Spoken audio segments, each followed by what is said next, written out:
we come to 12, 16, 24, and 48. So there are quite a lot of factors attributed to 48. Quite a lot, if I do say so myself. Now let's get back to the point. Factors are two numbers that when multiplied together, when they have a product of 48. It seems like we may need a mic because people are having trouble hearing. It's okay, you finish it, we'll fix it later. Alright, 2 times 20, so these are all factors, but you may notice that we sometimes are kind of stuck in infinite loops with numbers. Well, what do we do about that? Well, these types of numbers where there's no factors except one in themselves are called prime numbers. Everything that isn't prime is composite.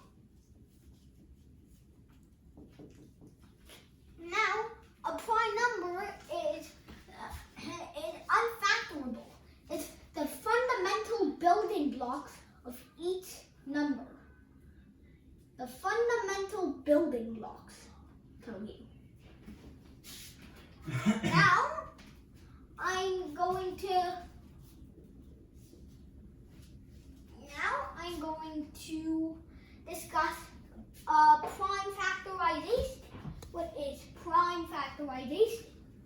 Well, let's start with the number. What would be a good number to showcase? A lot of people are having trouble. So 91 would seem like a good number. No, it's too boring.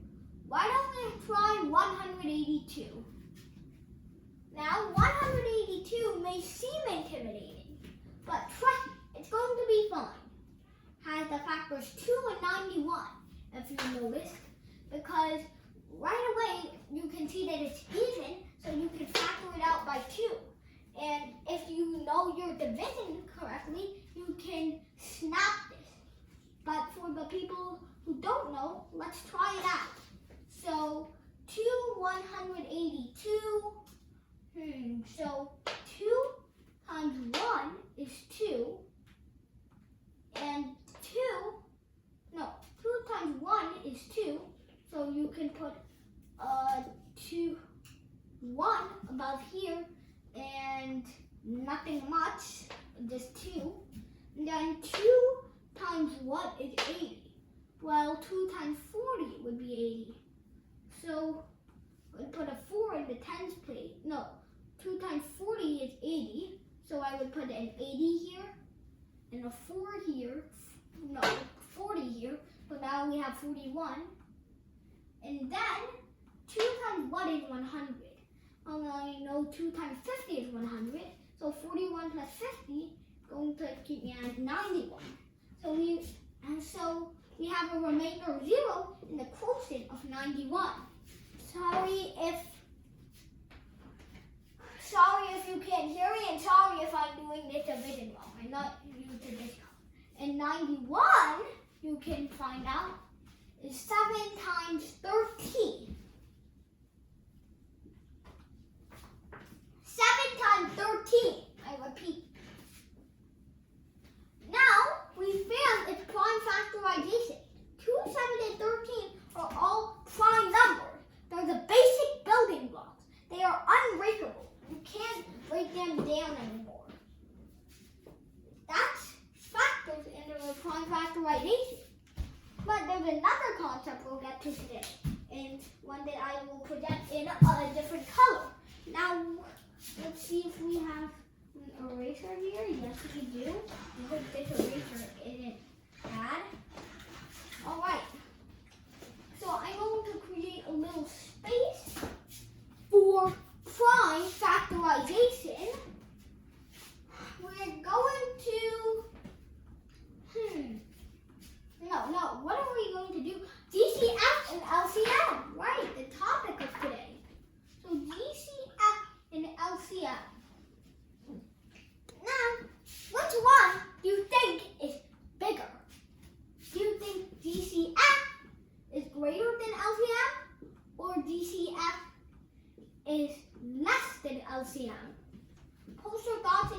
comments below. Honestly, don't skip into the video and find out instantly. Well, I'm going to tell you now. The GCF, surprisingly, is actually less than the LCM. So, but why? We're going to get into that today. We're going to get into what GCF and LCM means. So GCF and LCM, GCF is the greatest common factor of two numbers. For example, let's say I have two numbers, 9 and, well, let's see.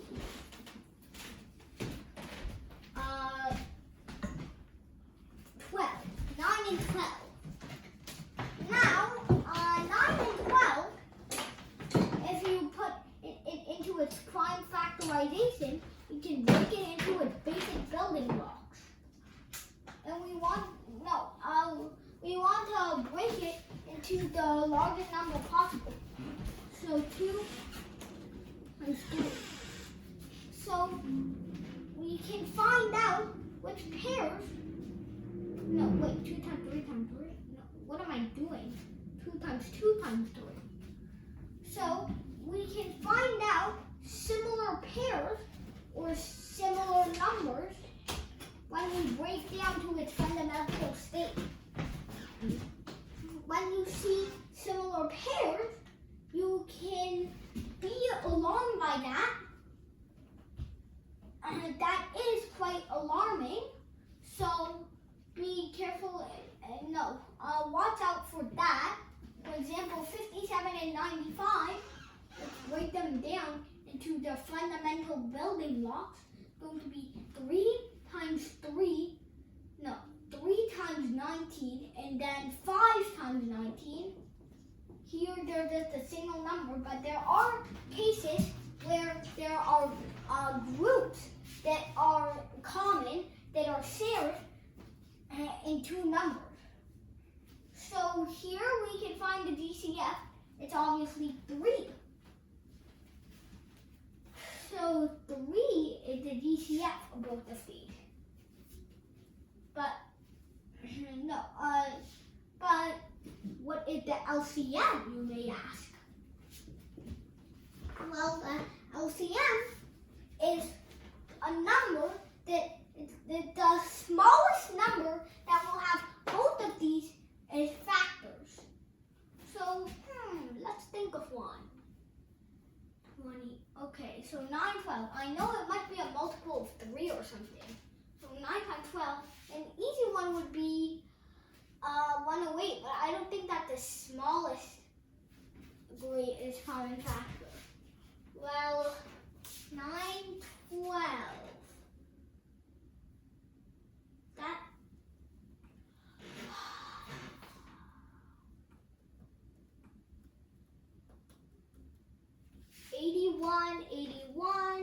No.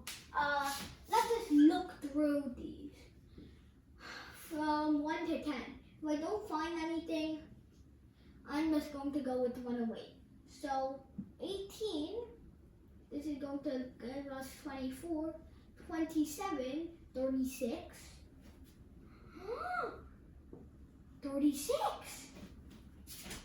36.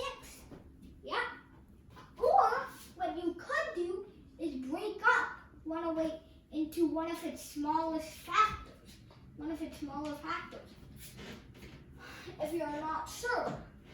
So that could be the least, that could be the LCM instead of this. So that strategy doesn't really work. It's kind of a trial and error, but at least we know now. It's 36. Well, now we've discussed GCF and LCM, factors, and prime factorization. Bye, everybody.